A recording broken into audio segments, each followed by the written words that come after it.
salaamaaleykum gars yi ñu ngi nuyu ñëpp di ziar ñëpp di leen ñaanal yàlla subhanahu wa taala yàlla laay fekk leen ci jàmm ak salaam nuyu naa ñëpp ziar ñëpp di ñaan ku dugg rek mu daal di partager incha allah ñu ñëw ak yéen ci liggéey bi donc nuyu nañ ñëpp ziar ñëpp vraiment yàlla nangu suñu koor suñu mbokk nasaraan yi nga xam ne nag dañ nekkoon ci période Pâques ñu leen di ñaanal yàlla aussi.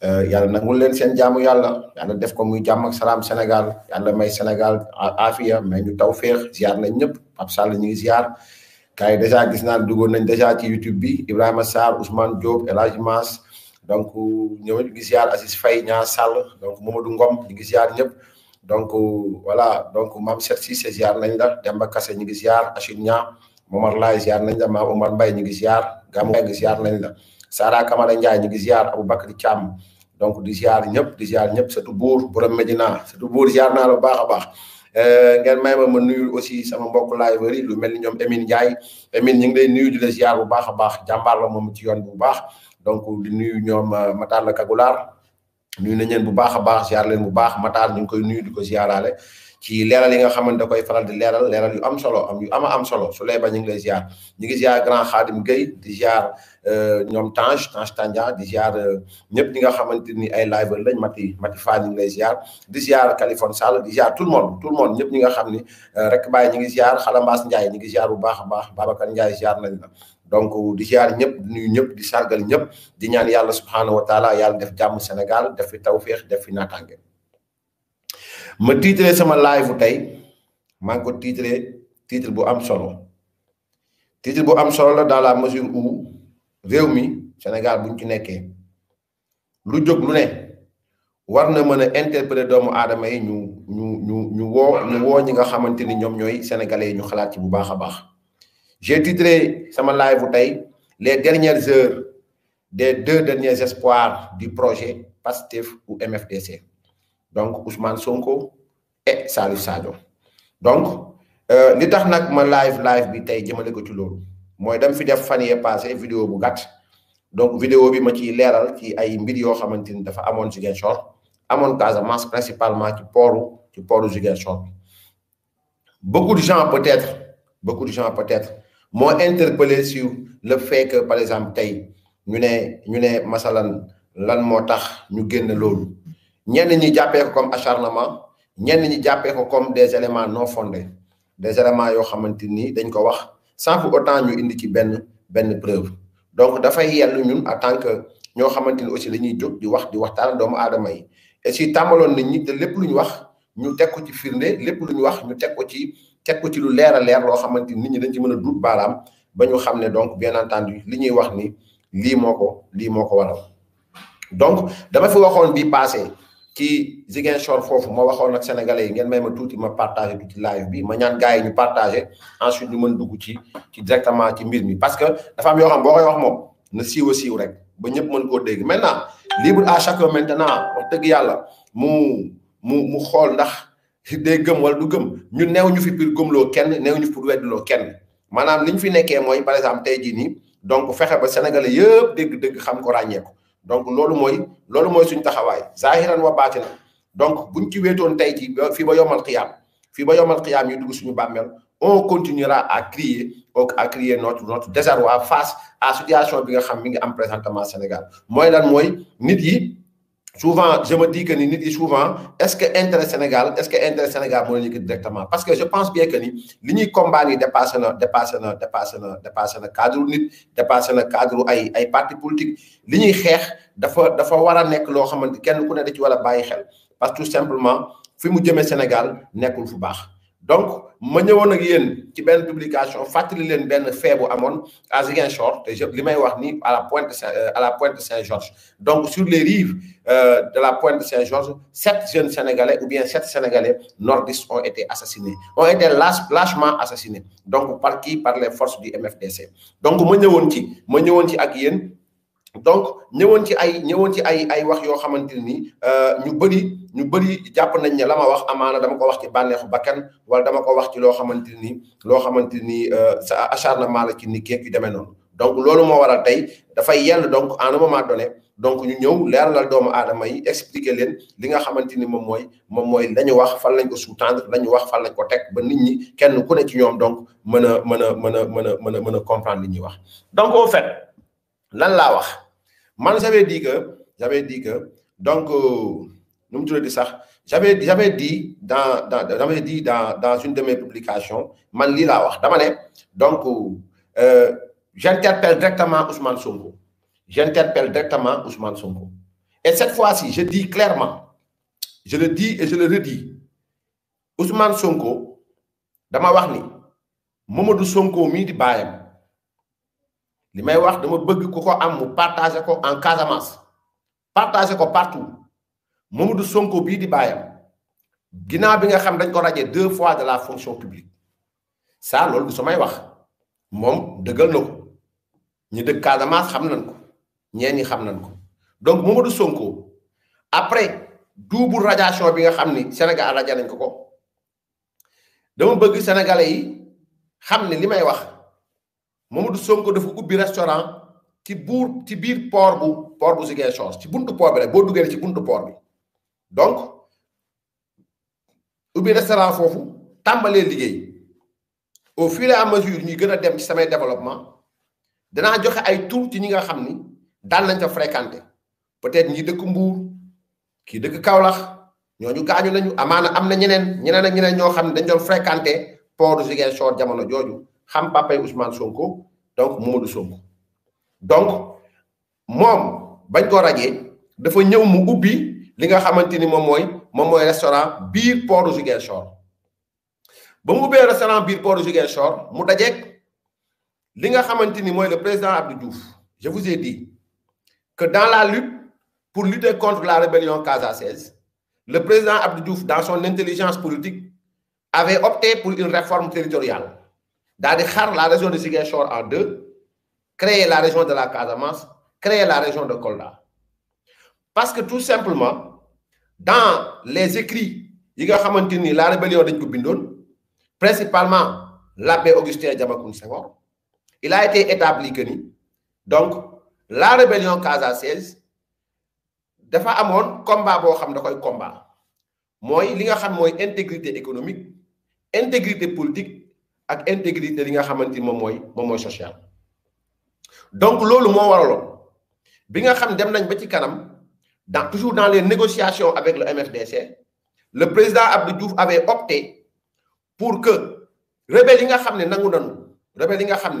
nangu nañu tay déposer les armes ñooñu ñu jël leen organiser leen ñenn ñu créer leen ay groupement d'intérêt économique mais ñenn aussi seeni jabar la ñu joxoon ay groupement d'intérêt économique. Donc c'était dans le but accompagner leen ginnaaw bi nga xam ne génn nañ ci Macky bi ñu accompagner leen mais accompagner d'une manière boo xamante ni bien organisée, d'une manière structurée. Ci loolu le président Abdou Diouf jël de commun accord avec certains dirigeants de la rébellion casamançaise ñu jël des personnes yoo xamante ni étaient chargées donc de travailler avec les groupements mu amoon ci groupement yoo xam ne ils avaient opté pour commerce ci wàllu lii génn ci wàllu géej gi lu mel ni les fruits de mer lu mel ni sipax lu mel ni crevette lu mel ni yu demee noonu yoo xawma fruits de mer yi daal yooyu noonu donc ñooñu groupement yooyu dañ opté woon pour tey jii li nga xamante ni moom mooy GIE yi ñu créé ñoom ñu mën fa dem di fa liggéey. Donc ñoom rebelles yi ils étaient très intelligents, ils avaient 3 options dama bëgg ngeen déglu bu baax li may wax parce que dafa am solo. Ils avaient 3 options. Option benn bi mooy l'intégrité politique, deuxième option l'intégrité économique, troisième l'intégrité sociale. Dans l'intégrité politique, je vous l'avais dit, après les négociations, beaucoup, à peu près 1200 personnes ont eu à intégrer d'une manière progressive l'administration du Sénégal. Ñii ñi ngi ci administration territoriale bi, ñii ñi ngi ci ay impôts et domaines, ñii ñi ngi dans l'armée, ñii ñi ngi dans la gendarmerie, ñii ñi ngi ci neneen. C'était une autre forme de combat. Une autre forme de combat qui boo xam ne doon jël l'intelligence politique qui sera au-dessus de celle des armes. Donc, ils avaient vu que ni de 1981 bi muy gën a tar ba 1992 wala 90 sax ba muy gën a tar xeex Casamance di gën a tar j'avais vu que ni donc le combat des armes n'avait pas donné grand chose et puis pare guñu woon il pouvait pas faire face à une armée telle que l'armée du Sénégal. Abdou Diouf dans son intelligence avait créé la confédération de la Sénégambie. Je pense que ni pour mailler frontière Gambie pour ñu bañ a jaar foofu récupérer yenn kii donc mu mën a faciliter encore le Sénégal mu mën a naviguer normalement jëm Gambie wala mën a jëm fi nga xam moom mooy Ziguinchor. Donc bu ngeen xoolee aussi en 1998 li indi woon guerre 98 fële ci Guinée-Bissau c'est parce que tout simplement Sénégal dafa amoon encore ay accord de défense digganteem ak Guinée-Bissau lan moo waral loolu mooy par exemple tey mu sécuriser la bande frontalière liant la Casamance ou bien le Sénégal et la Guinée-Bissau, mais aussi l'autre bande qui devait relier la Gambie et la frontière du Sénégal.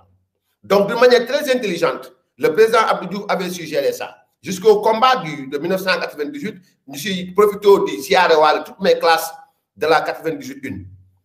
Des gens qui sont battus, sortant fraîchement de Dakar Bango, à peine à 3 mois de formation, l'alerte avait sonné. Le contingent 98 devait se rendre à l'évidence, devait, pour la première fois de leur vie, quitter un centre de formation pour aller directement vers une zone de combat. Je suis le colonel Yoro Kone. Dinaa si ñëw léegi ci attaque 97 pour ñi may déglu ñu mën a comprendre li nga xamante moom laa nekk di ko wax nii ba ñëw ci papay Ousmane Sonko parce que man jombale naa sama bopp jàkkaarloo ay sénégalais ñu may seetaan di ma déglu ma nekk di leen wax ay waxi naxa sa xàndang je ne fais pas comme ça je n'agis pas comme ça maintenant ma ne donc époque boobu noonu il fallait donc négocier d'une manière intelligente militairement aussi négocier avec la Guinée-Bissau négocier avec la Gambie mais aussi négocier avec la rébellion casamançaise. Donc, Abdou Diouf avait cette mission-là, c'est-à-dire cette mission de négocier avec la Guinée-Bissau, avec nous accord de défense depuis Senghor là ça. Donc maintenant, nous sommes qui li nga xamante moom mooy Gambie parce que depuis Senghor la parce que moment bi nga xam ni dans les écrits toujours de la rébellion casamançaise dañ doon wax ni Senghor dafa signé woon ak Émile Badiane ay këyit donc moo tax boo leen xoolee seen livre dañuy bind et les comptes du Maquis.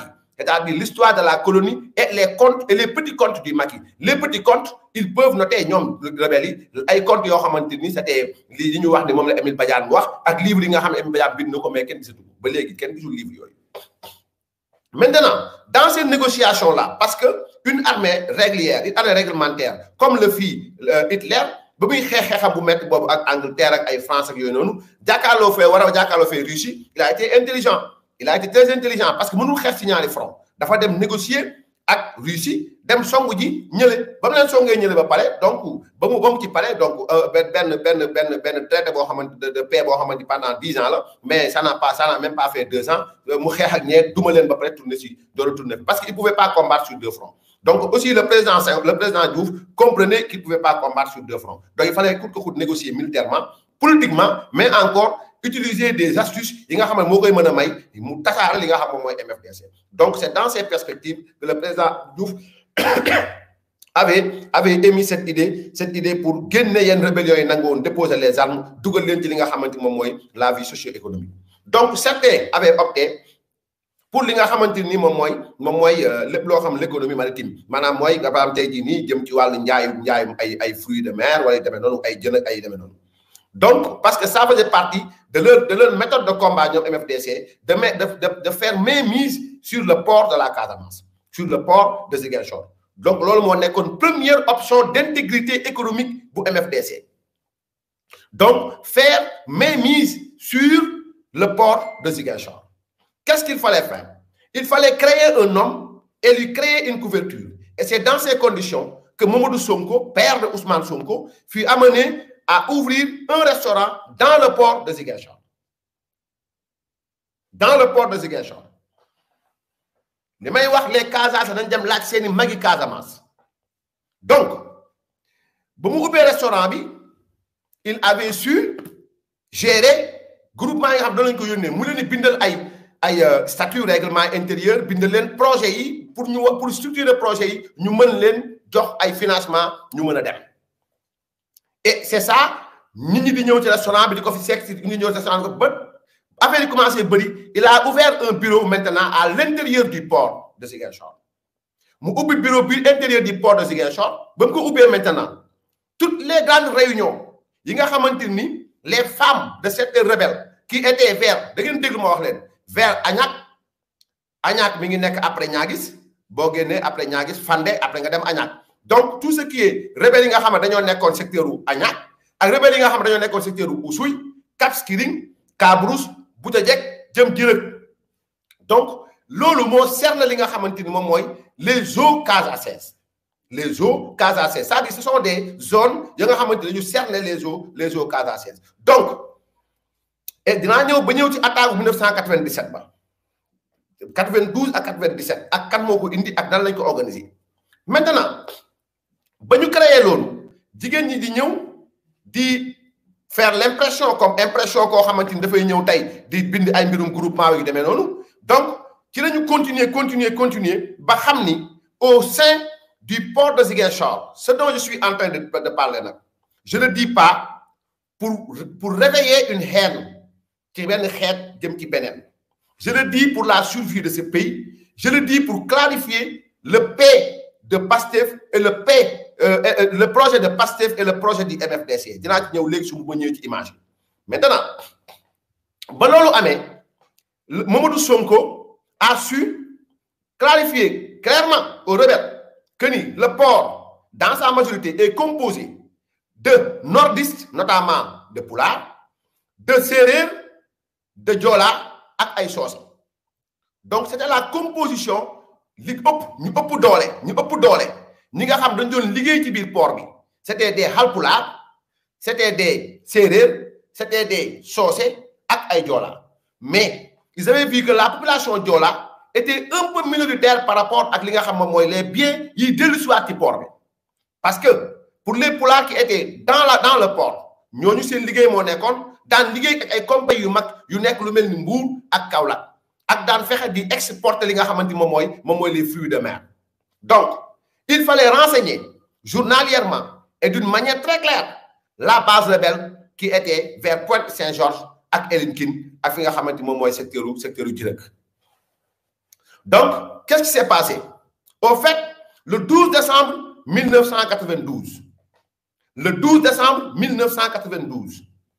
dafa am ay boy Alpulaar ak ay Séeréer ak ay Joola ak ay Soose yoo xam dañoo départoon jëloon ay jugee woon Cap Skirring di dem fi nga xamante ni moom jugee woon Ziguinchor demoon Cap jugeewaat Cap di war a ñibbisiwaat Ziguinchor rebelle Casamance yi ils ont fait une semaine à la Pointe-Saint-Georges une semaine à la Pointe-Saint-Georges ils ont su grâce à leurs femmes informées en amont par Mamadou Sonko grâce à leurs femmes informées en amont par Mamadou Sonko donc ils ont su comprendre le mouvement gars yi le temps bi ñuy def ñaata jours ak kat lañ fa war a jaaraat donc ñëw xaar leen fi nga xamante ni moom mooy Pointe-Saint-Georges donc ce qui s'est passé mu nekk mbir mu garaaw mooy de retour jóge Cap di dem caravane du moins maanaam Cap caravane laa doon wax caravane donc buy jóge caravane dem Pointe-Saint-Georges foofu les rebelles leur demander de descendre ñu wàcc ba ñu wàccee ñu def leen en file y en a qui ont am na ñoo xam dañoo daw te ñooñu y a toujours des vivants qui sont là et qui sont prêts à témoigner y a des survivants qui sont là ci jour boobu Saint-Georges et qui sont prêts à témoigner maintenant ils ont fait descendre ces gens-là dañ leen wàcc ci rive bi ils ont demandé les pièces d'identité à travers les noms ils te demandent noo tudd nga ne nangam ñu xool carte d'identité Soose tu passes ñu xool carte d'identité bi Joola tu passes ñu xool carte d'identité bi Séeréer tu passes ñu braqué 7 personnes qui sont tous des nordistes et en particulier des Alpulaar qu'ils ont lâchement assassinés sur les rives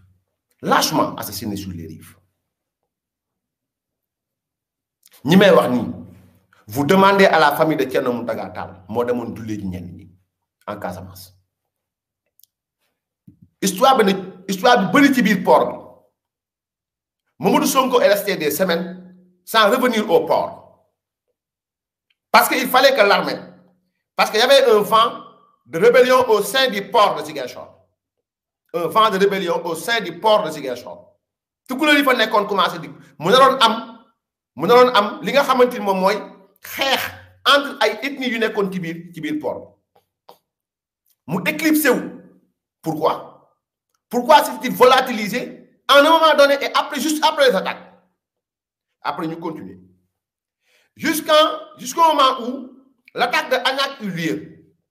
Agnac, si vous vous rappelez bien, moi, bi armé, foudroyé ki nga xam ne mooy Atika, le célèbre guerrier rebelle. Ndiolone, gars yi di ko décrit comme Ndiol amoon ay rasta nangam sangam. D'ailleurs, bañ ko rayé, son corps fut exposé à l'hôpital de Ziguinchor. Gars yi dem am na sax ñu dañ doon fay di dugg di ko xool tellement il était mystifié. Bañ ko rayé jour attaque boobu Agnac li ko cóolloo moom Mamadou Sonko dafa taxaw ñëpp di ko dégg mu ne l'attaque n'était pas prévue pour aujourd'hui mais pour demain. Parce que jour boobu ce qui s'est passé mooy gars yi dañoo subir revers maanaam mooy le MFDC a perdu un de ses plus grands combattants ak ki nga xam moom la ñëpp doon yaakaar ci biir rébellion Atika. Lui entouré de beaucoup de gens tayu ko mu ne l'attaque devait pas avoir aujourd'hui mais demain ils ont tout foiré. Gars yi taxaw jàpp seen gémmiñ ne ma foi ça c'est extraordinaire ndagati kii il était là pour infiltrer le port di jaay ñi nga xamante ni ñoom ñooy jóge ci port bi di dem. Partagez le live gars yi maa ngi ñëw partagez leen ko bu baax a baax maa ngi ñëw léegi leeral leen lu am solo danger bi guette Sénégal actuellement le danger qui est en train de guetter le Sénégal actuellement de nos jours avec les événements du mois de mars et lorsque Sonko déclaré après sa sortie du bureau baisser les armes avait-il dit.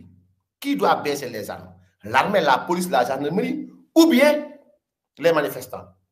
Les gens ont manifesté pour toi. Aussitôt après être sorti, tu as dit baisser les armes. Qui doit baisser les armes? Il parlait à qui? En tout cas, pour revenir un peu à Ziguinchor, Beni Atagu direct di am en 1997.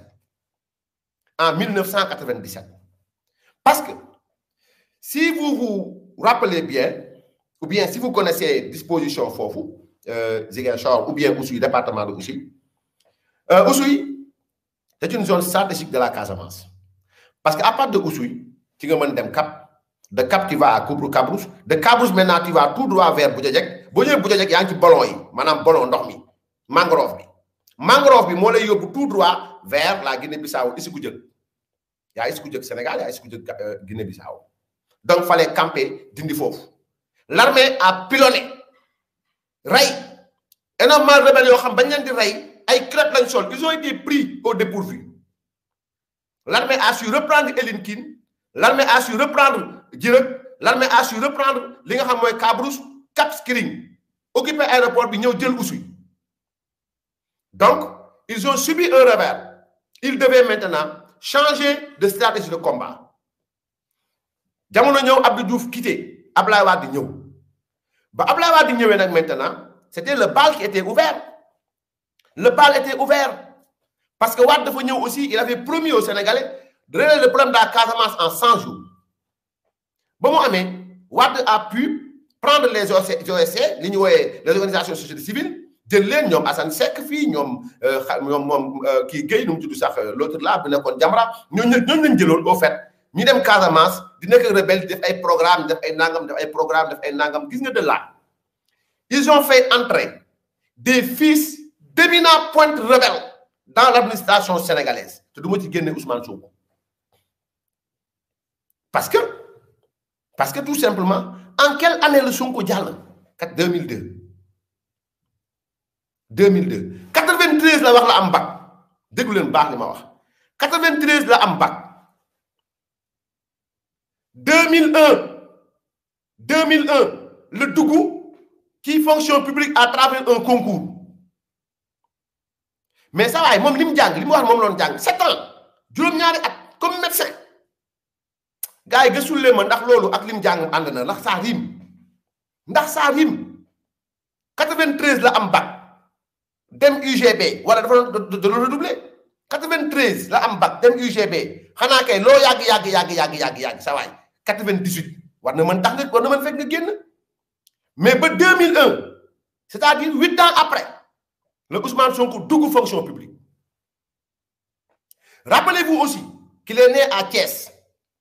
Et ce n'est qu'en 1979, 89, que son père lui a demandé de rejoindre Ziguinchor via sa grand-mère. Donc, dans les négociations de Abdoulaye Wade avec les forces de MFDC, beaucoup d'anciens pontes du MFDC le ñëw dugg l'administration sénégalaise. ñuy dem di dem ba moom Ousmane Sonko moo ne il fut arrivé un moment où il allait quitter l'administration mais maanaam dafa yàgg ba quitter l'administration. Il nous dit le projet PASTEF créé wu ma ko des gens l'ont créé ensuite ils m'ont demandé de venir diriger cela. wax naa leen fi keroog que ni il faut xel yàlla da ko bindal doomu aadama pour muy xalaat muy analyser. Le projet PASTEF, c'est vrai. Concevons-le comme un parti politique, c'est vrai. Comme au Sénégal, c'est vrai. C'est vrai. Mais dans le choix des couleurs, gum-gum-le. Dans le choix des emblèmes, gum-gum-le. Dans le choix des couleurs, gum-gum-le. Dans le choix des emblèmes, gum-gum-le. L'État a intérêt à demander ou bien à creuser, mais qui ont été les investigateurs de ce fameux projet PASTEF. Ce projet qui est venu décrédibiliser l'État, les gestions de l'État, mettre en mal les citoyens avec l'État, ça a écrit dîner, créer le désordre, l'irresponsabilité, l'insulte, le manque d'égard, le manque d'estime envers tout ce qui est pilier d'un pays qui veut être un État et une république. Le projet PASTEF est venu bousculer toutes ces frontières. Tu vois un enfant de rien du tout se lever, t'as le téléphone, le président de la République, Dakal Konday. Tu vois quelqu'un qui a day taxaw bitim rew taxaw wax lu ko neex dagal kilifa diine yi saga juge yi saga magistrat yi c'est pas les juges ou les magistrats ou le président de l'Assemblée nationale, ils ont des cibles. Les cibles c'est quoi? Ce sont les institutions de ce pays. En 2017, Frappe France Dégage fut créé, dirigé par Guy Marius Sagna, habitant à Niaguis. Niaguis, où je vous ai dit que après Niaguis, Fandé, après Fandé, Agnac, faut la attaque ba amone ba ñu ray fa ak Atika. En 2017, Ousmane Sonko sortit un livre sur le pétrole du Sénégal ou bien le pétrole de la Casamance, une revendication forte qui bir MFDC. Projet bi la leen wax. Je vous ai dit décrédibilisation de l'administration du Sénégal. Ben, ñaareel bi moy l'intégrité économique de la Casamance. Ousmane Sonko gagne un livre sur le pétrole de la Casamance. En même temps, il nous parle de monnaie locale. En 2019, Caisse Off fut mis en scène et comment recevoir Nkrumah Sané en 2019. Ousmane Sonko rendit visite à Domingo Simon Pereira, candidat du PAIGC et candidat du MFDC. Donc, li may wax moy sénégalais yi nañu déglu li may wax ni le projet, le fameux projet PASTEF.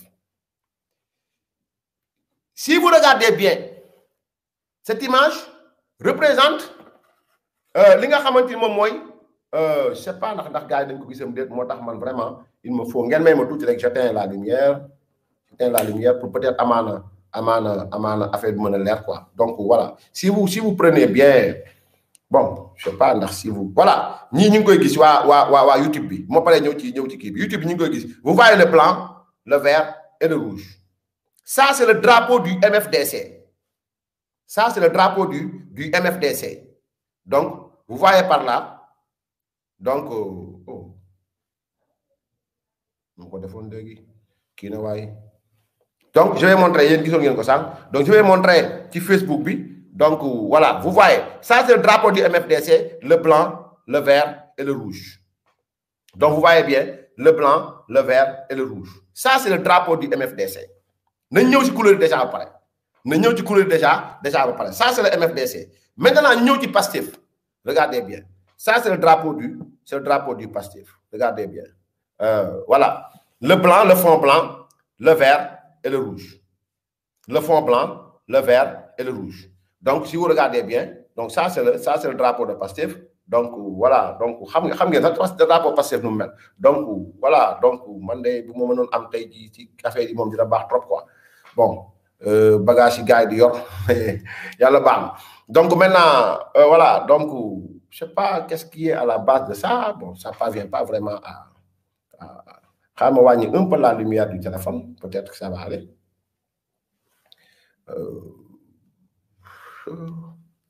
Ça risque, voilà, voilà.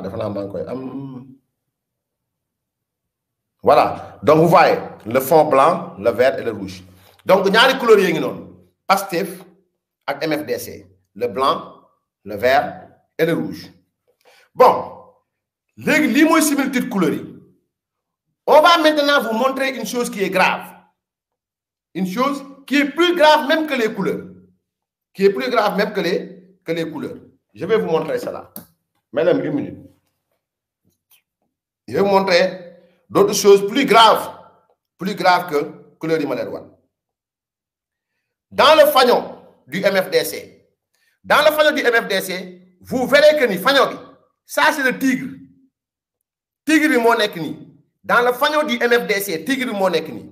Parce que vous faites que vous MFDC, donc vous verrez que ni, vous verrez que, voilà, MFDC, donc c'est une couleur, c'est le fanion. C'est le fanion du MFDC. Donc, c'est le fanion du MFDC. Fanion bagini. Ça dit, si vous regardez bien, moi, fanion MFDC. Casamance, donc, Casamance, Casamance libre. Casamance libre. Vous voyez? Donc, li moi fanion. Maintenant, à l'intérieur du fanion, vous verrez que li, moi, le tigre. Vous voyez le tigre. Le tigre qui est dans le fanion du MFDC. Maintenant, vous venez au niveau de Pastef. Pastef, vous verrez que dans le P, vous verrez le tigre. Dans le P, vous verrez bien. YouTube donc, fond blanc, moi aussi pose problème. Quoi. Mais quand tapez qui Pastef, il verra, logo Pastef. Voilà. Donc, vous voyez le tigre. Dans le P de Pastef, vous verrez le tigre. Vous verrez le tigre. Le tigre, moi, là. Tigre, moi, là, c'est MFDC. Le tigre veut dire quoi? Dafane,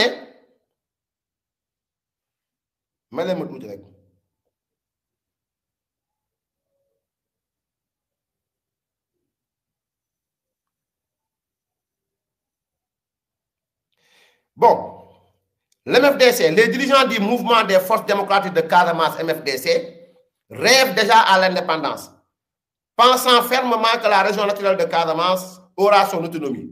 Ils ont déjà conçu les symboles d'une future et utopique république, d'une future et utopique république casamançaise. Un drapeau, un sceau et une devise. Blanc, vert, rouge. Ces couleurs figureraient sur le drapeau tricolore de la Casamance libre, selon le souhait des dirigeants du MFDC. Tricolore, le blanc, le vert et le rouge. Donc, sur le sceau de la Casamance libre, figure à l'extrême gauche un instrument traditionnel de musique de la région. Et à l'extrême droite, on peut facilement voir une tête de tigre, un coupe-coupe, un matériel agricole et un arc avec sa flèche. Cette arme serait une allusion faite aux flèches empoisonnées utilisées par des rebelles de la Casamance aux premières heures du conflit pour combattre contre les forces de sécurité sénégalaises. Donc, le tigre, communément appelé Essamay en Diola, Essamay, donc, le tigre symbolise beaucoup de choses chez les rebelles. Qu'est-ce que le tigre maintenant a à faire dans le pays de Pastef? Qu'est-ce que le tigre a à faire dans le pays de Pastef?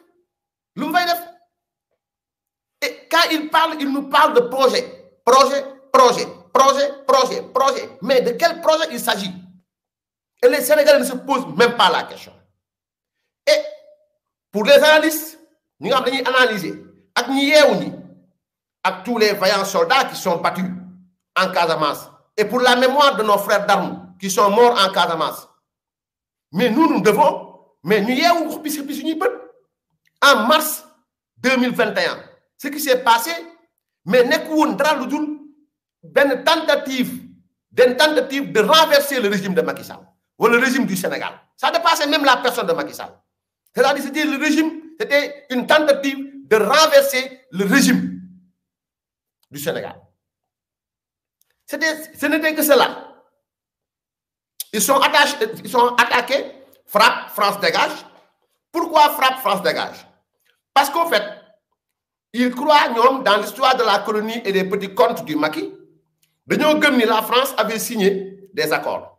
Avait signé des accords, pourquoi? Parce que tout simplement, il avait signé un accord avec le Sénégal, la France a clairement écrit Casamance beaucoup au Sénégal. Ce qu'ils ont dit. Senghor ñëwé ñu né Senghor dafa am lu mu signé ak Émile Badiane ñu né OK donc ñom bo xolé à chaque fois di jéem essayer génn lolu mais mënu soti motax ñu tuddé ko histoire de la colonie et les petits contes du Macky parce que ñoo gis bëri ay lépp la kenn mënu tek bëtt ci lolu ba lolu amé l'abbé Augustin Diamacoune Senghor avait écrit une lettre à la France pour demander à la France de témoigner de venir à titre de témoin. Maintenant ñom ñu clarifier l'opinion. Par exemple, nous avons Sénégal, depuis lors, la France avait déjà dit que Casamance beaucoup le Sénégal. Qui nous a témoigné, ce dernier a écrit un rapport de presque 50 pages pour dire que la France n'a jamais dit que la Casamance doit avoir une liberté, ou la Casamance doit avoir une indépendance, ou une quelconque autonomie, ou une quelconque monnaie. Nous maintenant, après Diamacoune Senghor a répondu à ce dernier. Dina ñëw ci yeneen live yi tur yeeg lié yeeg yi demee noonu aussi bien ci Mamadou Sonko Port Ziguinchor ñi ko doon fréquenté xam ko ñi nga xamante ni dama ne ñi nga xamante am na ñoo xam dañoo gaañu am na ñoo xam ils sont vivants am na ñoo xam ci attaque ba ils sont vivants ñooñu xam nañ li may wax. Maintenant mais ci bii dama ne l'abbé Augustin dafa répliquer bind beneen livre boo xamante ni c'est un rapport de plus de 100 et quelques pages pour fustiger l'attitude de la France. Fustiger l'attitude de la France. Et vous comprenez lorsque Ousmane Sonko nous dit il faut que la France nous foute la paix. Il faut que la France lève son genou de notre cou. Guy Marius Sagna. Et vous comprendrez aisément pourquoi en mars 2021, les gens se sont attaqués à des tribunaux, ils sont attaqués à des intérêts français. C'était bien organisé. Et dans Kopar Express, je le défie, nous avons une liste de Kopar Express. La plupart de l'argent qui vient au Sénégal présentement, c'est l'argent qui vient de ces gens-là, tapis à l'homme et qui sont gérés par l'aile politique internationale qui entretient d'étroites relations avec Kayz Fof et la mafia Kach.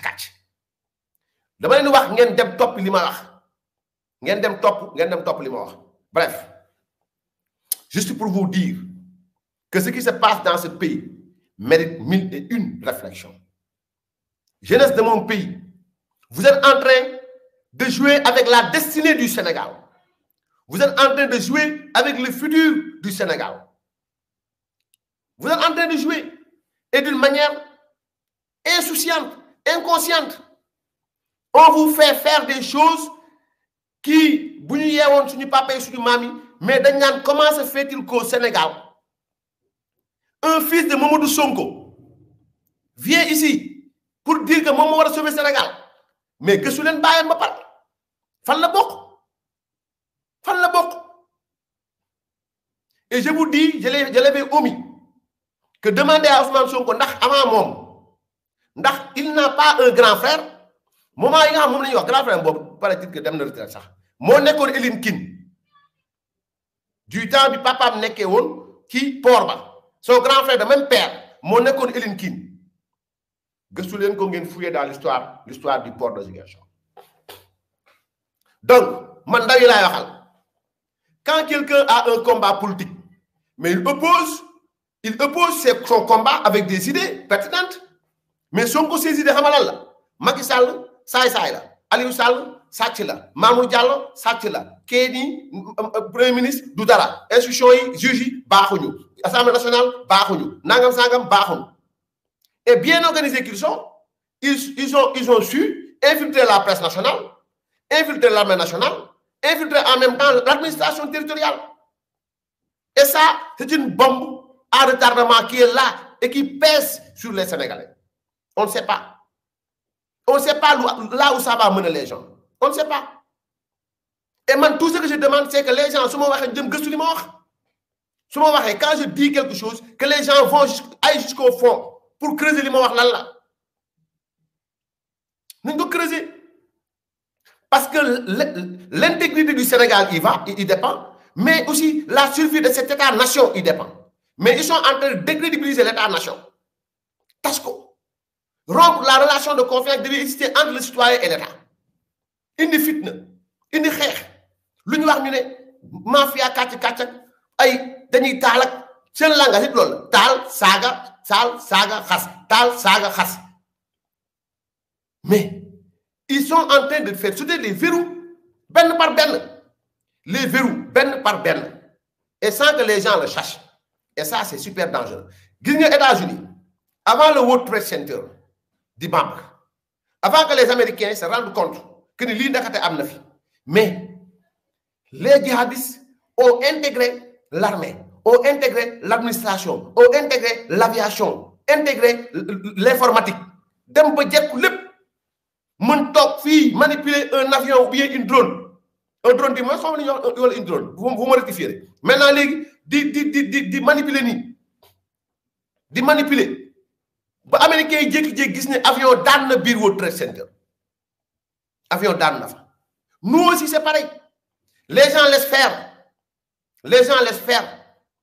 Donc gars yi di dugg di def lu leen neex di dugg def lu leen neex di taal quand au Sénégal des gens civils dugg Sénégal et durant le mois de mars dernier ñaata kaar moo jugee Caravane ñaata kaar moo jugee Bignona et à qui Ousmane Sonko demandait de baisser les armes dégluwaat leen discours am à qui il demandait de baisser les armes booy wax baisser les armes kay xanaa militaires yi nga war a wax lépp te tudd moom moo leen ko war a wax ñan lay waxal baisser les armes ñan la koy wax. Donc man li may wax nii ku jàpp nga ne dafay délirer bu la neexee comment ça fait que moi je suis en train de délirer comment ça fait que moi je suis en train de déverser mon trop plein de haine si Ousmane Sonko continuez à penser cela continuez mais li ma wax dem leen ngeen xalaat ngeen dem si ngeen short ñi dëgg intéressé ngeen laaj leen au temps de l'attaque de la Pointe Saint-Georges papa Ousmane Sonko fan la nekkoon ak lan moo nekkoon rôle am et vous comprendrez énormément de choses su ma paree sama xarit buur ci documentaire bi ñu def ci lii. Donc avant que may ñëw ci audio yi pour tàggu leen damay wax sénégalais bu nekk mu jël 1 minute de réflexion mu déglu sama vidéo dégluwaat ko mu jël 1 minute de réflexion 1 minute de réflexion et quand li may nettali ma koy nettali nag je sais que en Casamance il y a énormément de Joola énormément de Socé qui ne sont pas dans cette logique et je les connais parfaitement billahi wallahi énorme buñ dee 100 80 yi newuñ ci lii 80 yi newuñ ci lii 80 des Socé newuñ ci lii 80 des Joola newuñ ci lii ñi li mu intéressé mooy les derniers remparts de la rébellion casamançaise Salif Sadio ak seen yaakaar projet Pastef Ousmane Sonko et vous vous poserez des questions de savoir lan la Tigre SMA di def ci biir peewu Pastef lan la fay def et là vous comprendrez li ma bëgg wax lan la là vous comprendrez li ma bëgg wax lan la xam nga là vous comprendrez li ma bëgg wax lan la maintenant je m'en vais bon vous donnez les audios ki nga xam ne moo fa waxoon ne naam dem naa fa ba mu fay dem faju moom fa yóbbu ki nga xam ni ba muy wax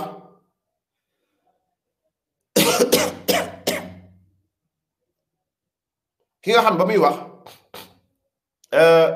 Sénégal yëpp di ko déglu ba muy wax Sénégal yëpp di ko déglu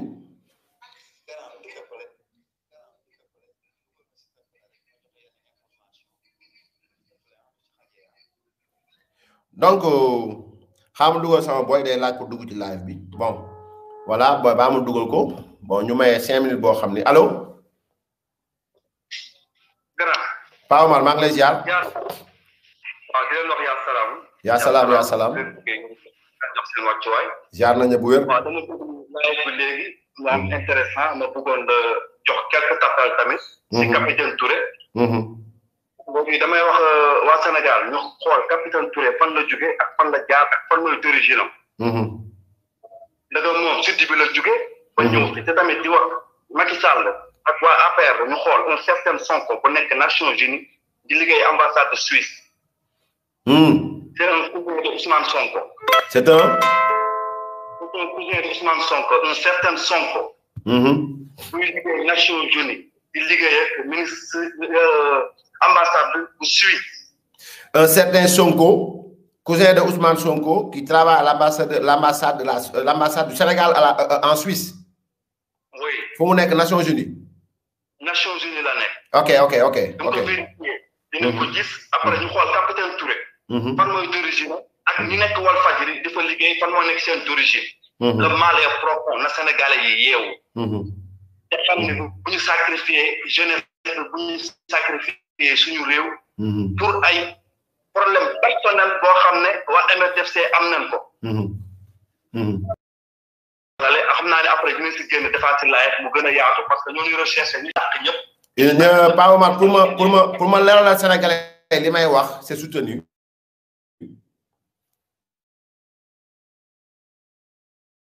Témoignage ñoo xam ni dañoo àndoon ak papa yi ki may wax dañoo àndoon ak moom foofu ci port ba le jour des faits de la Pointe Saint-Georges ñoom xam nañ li xew te dañ ko wax loolu moom sénégalais yi nañ toog di ko déglu rek incha allah le documentaire est en train ñu ngi koy def incha allah suuf ba sénégalais yi dañ xam li xew Sénégal ak la mooy projet Pastef sant naa la bu baax Pa Omar gërëm naa la bu baax jaajëf donc lii mooy li nga xam ni bëgg naa ko leeral Sénégalais yi maintenant nag li ma leen tàggoo mooy comment dirais-je li ma leen tàggoo mooy xanaa audio yi rek bàyyi nag ñaari audio rek nee naa leen sànq ki nga xam ni moo toog Sénégal ñëpp di ko déglu mu ne massage faju laa doon def ñu déglu Adji Sarr rek.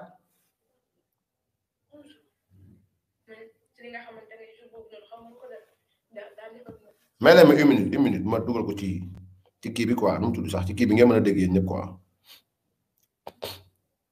une minute gars yi ngeen baal ma dañu tegal leen les derniers audios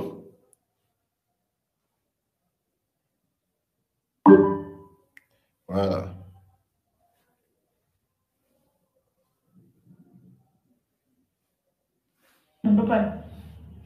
daal xoolal si ginnaaw ci jacuzzi bi daal ba pare toog lu yàgg ne ma kaay ma ñëw taxaw ci papa yi mu ne ma xam naa instant bi ki nga gën a bañ ci àdduna man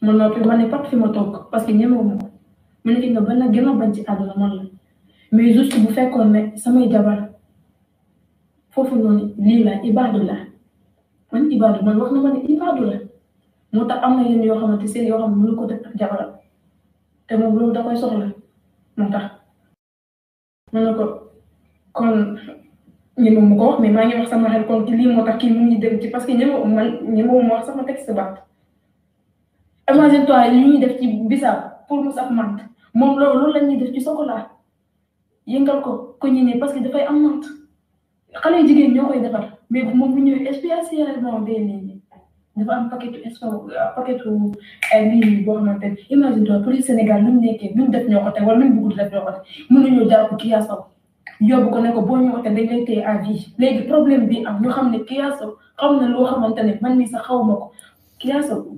jërëjëf Adji waxoon naa leen sama benn live ma leen Kya Sow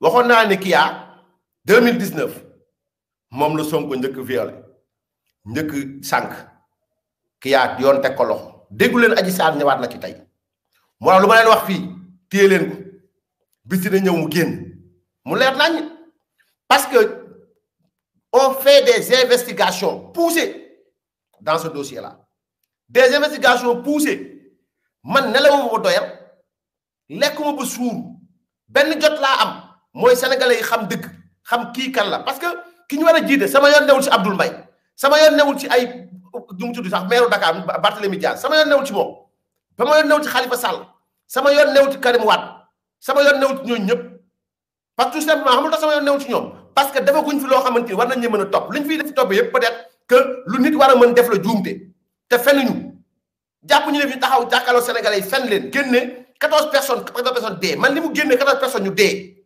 man loolu moom moo miti ba pare bëgg ko jiiñ état du Sénégal ci fenn nga wax ñëpp ne leen massage faju laay def li tax may génn di massé wu massage faju la di fen naan 200 000 laa war a fay par massage les experts thérapeutiques génn weddi ko Sénégalais yëpp ne noonu li gars yi wax dëgg li Sonko wax mooy dëgg ak Ndeye Khady Ndiaye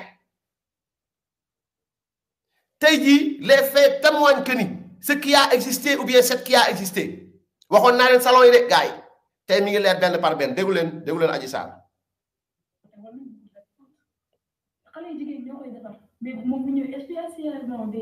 ay mant kii duru sax.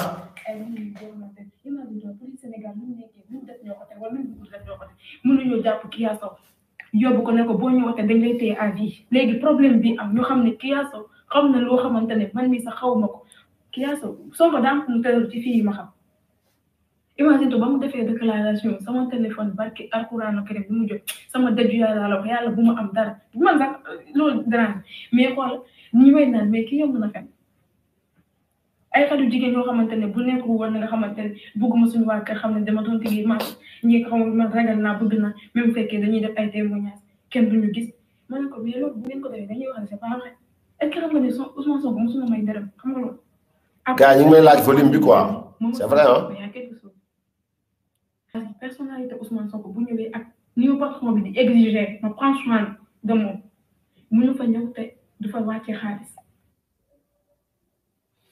gars yi est-ce que leer na parce que gars yi may wax ne audio bi son bi ñëwul quoi bu baax s'il le faut ma dindi casteur bi donc après voilà xaaral ma jox leen ko directement quoi parce que je pense si qualité audio bi la donc.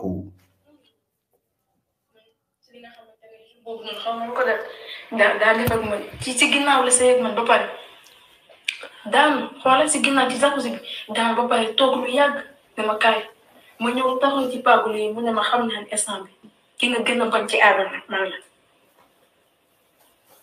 ma noppi ma ne pat fi ma toog parce que ñemewuma ko mu ne ki nga gën a bañ ci àdduna man la mais juste bu fekkoon ne samay jabar foofu noonu lii la ibaadu la man wax na ma ne ibaadu la moo tax am na yenn yoo xamante seen yoo xam ne mënu ko def ak jabaram te moom loolu da koy soxla moo tax ma ne ko kon ñi ma ko wax mais maa ngi wax sama xel kon ci lii moo tax kii mu ngi dem ci parce que ñi ma wax sama texte baat imagine toi yi ñuy def ci bisaab pour mu saf mant moom loolu la ñuy def ci chocolat yëngal ko ñi ne parce que dafay am mant xale yu jigéen ñoo koy defar mais bu moom bu ñëwee spécialement day nii dafa am paquet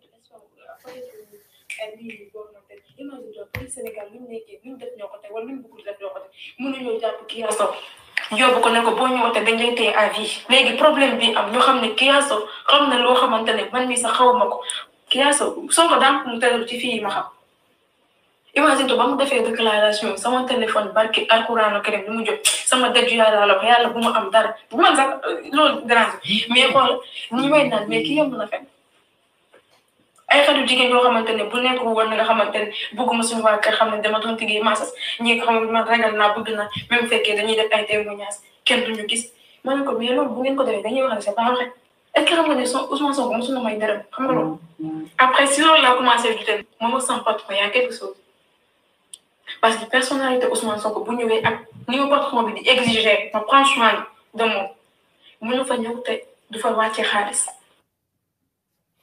kon yéen a ko déggandoo noonu gars yi ngeen may ma tuuti parce que sama Facebook dafa mel ni gars yi bon sabata nañ live bi bon voilà donc ngeen may ma tuuti rek ma dugg kii ma demaat ci live Facebook bi quoi mais dama tuuti rek ma partagé waat man gars yi mën ngeen delluwaat ci Facebook bi fii moom kullu kuy aj kay ajjee ko mën fii kullu kuy aj kii ajjee ko mën dem leen rek voilà da leen saboté rek ñun moom am aka ñoo am jot saboté leen rek voilà saboté leen rek ñun moom ñoo ngi fii bu soobee yàlla voilà donc saboter leen rek yéen continuez à saboter bon voilà nous serons là pour clarifier l'opinion voilà donc nay leer rek voilà nay leer donc voilà may leen ma tuuti rek baal leen ma tuuti gars yi voilà baal leen ma tuuti rek baal leen ma tuuti allo waa Moussa allo waaw baal ma de dama nekk live bi allo donc gars yi ngeen baal ma rek ngeen baal ma donc voilà mën ngeen delluwaat ci YouTube bi delluwaat leen ci YouTube bi sànniwaat naa live foofu duñu bañ a dégg billaay walaay di ngeen ko dégg li ngeen bañ a dégg di ngeen ko dégg voilà donc voilà donc gars yi mën ngeen delluwaat foofu ci live bi donc ñu continuer gars yi ngeen may gars yi tuuti rek quoi bon moo live a été saboté dañ ko dagg quoi ça a été interrompu xam nga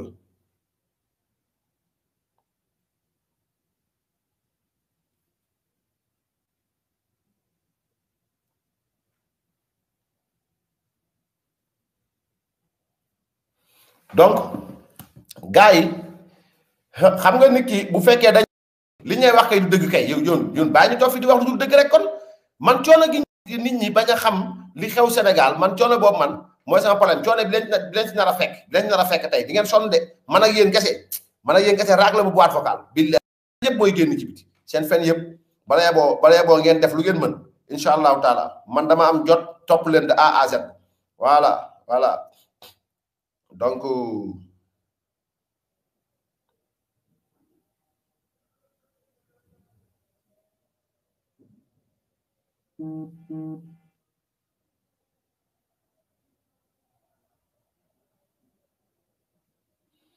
ok xaaral ma ñëw dagal leen beneen audio bi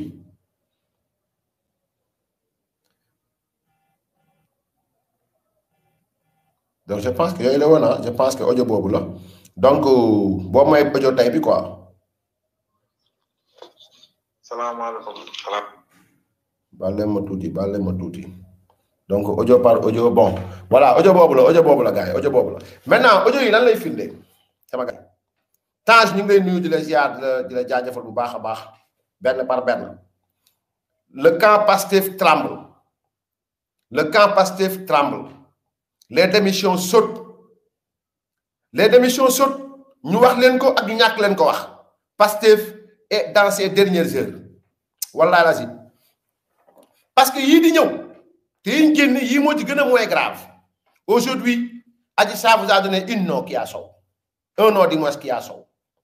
wax na leen ne Kya li mu xam sax man xaw ma ko ci wàññi à la police nationale à la gendarmerie nationale à l'état du Sénégal ñu jéem a essayer xool nu ñu encadrer nu ñu dimbalee Adji Sarr ñu dimbalee noonu Kya Sow parce que adresse am rëcc na au-delà de Kya y a Mia y a Fifi y a Nena Gallé énormément de jeunes filles yoo xamante ni waa ji tëddee na leen et ces jeunes filles là nit ñi xam nañ leen elles sont là au Sénégal merci à Adji Raby Sarr d'avoir osé lever la voix mais merci aussi à toutes les femmes qui l'ont accompagnée à tous les hommes qui l'ont accompagnée et qui ont toujours cru en elle malheureusement que Sénégal lañ toog nit ki toog man Sénégal ni muy fonctionné nit ki toog Sénégal yëpp toog di la déglu conférence de presse nga toog nga ne man dama bëgg nit ñi xam ni massage faju laa doon def les gens me parlent de kan war ko defal procès moral mais ma foi ku ñu war a jiite est-ce que xam ngeen Sénégal bu ñu la waree fal directeur bi gën a ndaw dañuy defal enquête de moralité da ngay dem gendarmerie ñu defal la enquête de moralité yow yaay kan sa démb noo mel parce que réew direction la kenn du ko jox ko amul moralité bu baax waxuma laa nag nii dum réew donc le premier procès avant celui juridique mais doit être un procès moral naafeq baaxul doit être un procès moral c'est-à-dire que tey Sénégal est-ce que pare nañu pour nangul Sonko ni ba mu toogee wax xale yi ne massage faju laa doon def dañ ma complot lii lu dëgg defuma ko mais est-ce que xam ne loolu moo tax 14 Sénégalais yu ndaw dee est-ce que vous savez ça nit ñi maanaam gëmuñu ni Sonko dina tey rek benn booy wax na ma ko ne ma grand waatal ni Sonko tëdd na ak Adji Sarr parce que loolu mënu ma ko gëm ma ne ko wallaay tëdd naa ko et dama koy waat wallahi azim tëdd na ak moom et ça les gens le savent. Maintenant au Sénégal les gens souvent résolument veulent fermer les yeux devant la vérité. Devant la vérité, le peuple sénégalais actuellement préfère fermer les yeux, religieux comme régulateur social. Des plus grands intellectuels aux plus petits militants de Pastef, ñoom ñëpp xam nañ ne Sonko a menti aux Sénégalais en mois de mars 2021. Et au nom de quoi les Sénégalais devraient lui pardonner le fait que boy yi dee gëmuñu ni Sonko doon na fa dem di sodomiser waate ba sax seen takk ay neefere di yóbbu ay pastilles ak ay chocolat. Ça c'est des actes de pervers, de délinquants sexuels. kooku moo ñu war a jiite kooku ngeen bëgg dugg ci urne dugalal ko voix un président qui avant d'être élu faisait le lipanar sodomiser fa ba sexam di takk ay neefere. Mais tiens, imaginez-vous que ces images ou ces vidéos restent archivées dans les téléphones de ces jeunes filles-là. Demain, quand serait-il? Demain, lorsque ces images sortiront, et l'image du Sénégal, barki de ma toog déglu Marine Le Pen di wax naan damay taxaw di bon buñ ma falee damay xeex pour Sénégal maanaam dem siège des Nations Unies. Pourquoi? Parce que Sénégal réew la boo xam ne ci Afrique ràññeeku na. Barki de moo Njaay on s'est battu de 1960 à 2022 pour que cette diplomatie soit une diplomatie d'exemple. Pour que ce pays soit cité parmi les premiers pays en Afrique, de par sa teranga, son ouverture, mais aussi de par son savoir-faire. Tu vois le gourgourlou. Depuis 1960, on a cultivé la paix dans notre pays. On a cultivé la stabilité dans notre pays. On a cultivé l'esprit teranga dans notre pays. Jusqu'à la naissance en 1917 de Frappe France Dégage, un bras du MFDC qui est venu faire sauter ces écrous-là. Et du coup, ils ont amené les jeunes à faire de la France non seulement ben genre ex-colonie, mais à en faire un ennemi à abattre. Depuis 2017 et de 1960 à 2022, c'est la première fois qu'on entend au Sénégal un homme politique prendre la parole pour dire il faut que la France nous foute la paix. Il faut il faut qu'elle nous foute la paix, la France.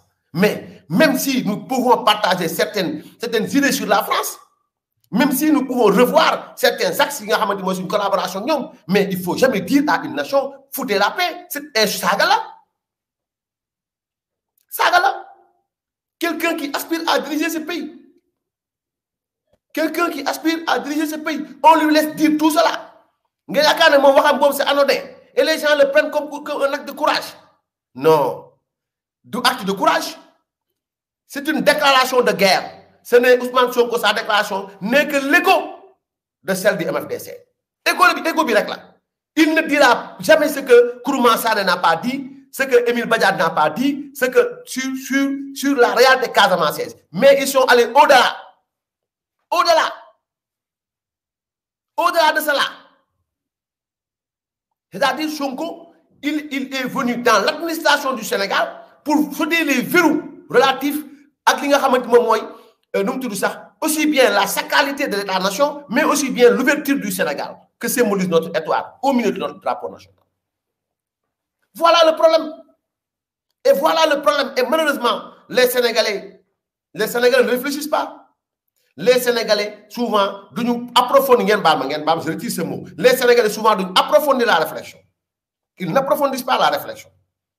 Parfois, il faut que les gens di chambar. Donc, nous voulons tout sauf un président acteur de films pornographiques. Nous voulons tout sauf un président qui va dans les lupanards pour sodomiser de jeunes filles. Nous voulons un président intègre. Même ça, nous ne pouvons pas avoir la prétention de lui interdire de satisfaire ses désirs animaux. Mais quand même, que cela puisse un peu ça épouser l'orthodoxie masculine. Ça n'est que tout nan de ça. Mais dof. Yaakaar yow tu li nga def du am trace. Ngay mbëkk di dem rek mbëkk Ndeye Khady mu pare nga mbëkk Kia mu pare nga mbëkk Biya mu pare nga mbëkk Fifi ñëw mujj ci Adji dénoncé la advienne que pourra ñu ne il veut le procès à quoi bon envoyer Mamatar Gueye bu fekkee le dossier est vide qui est parti là-bas à Walfadjri mentir devant tes collègues de Pastef là yi dans le journal j'ai invité woon foofu donc tu es par là-bas mentir que ni tey jii da nga am procès mais à quoi bon envoyer Mamatar Gueye foofu loo ko yónni pour mu négocier à quoi bon faire retirer Adji Sarr sa plainte amul sens si tu n'as rien fait si tu n'as rien à te reprocher defoo dara le dossier est vide comme le dit Baba Touré Kewoulo mais ça demal ça vaut pas vraiment la peine nga yónni ay Mamatar Gueye mu dem négocier ça vaut pas la peine donc ñi ngi sant ñëpp di gërëm ñëpp encore je damay leeral benn mbir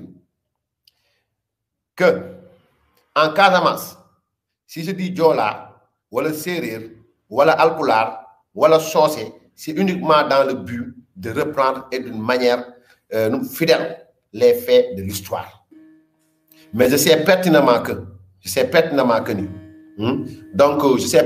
ni en Casamance s'ils sont 100 les 95% des Casamançais ne sont pas dans ce qu'ils sont mais nag gars yi war naa leen je vous ai montré la similitude des couleurs je vous ai montré le fanion du MFDC et le père de Pastef concernant li nga xamante ni moom mooy seen tigre bi esamaay donc maintenant sénégalais bu nekk war cee mën a jàngat déglu ngeen léegi Adji Raby Sarr ci audio bu mujj bi nga xam ne suñu mbokk suñu xarit Tange Leral TV wane na ko di sant ñëpp di gërëm ñëpp di ñaan yàlla Sénégal yàlla def fi jàmm ak salaam di ñaan yàlla ndaw yi aussi yàlla leen yàlla dimbali ñu yeewu baax a baax face à cette menace bi nga xam moom mooy peser sur le Sénégal donc sant nañ leen gërëm leen bëgg nañ ñëpp képp koo xam yaa ngi woote képp koo xam ne yaa ngi woote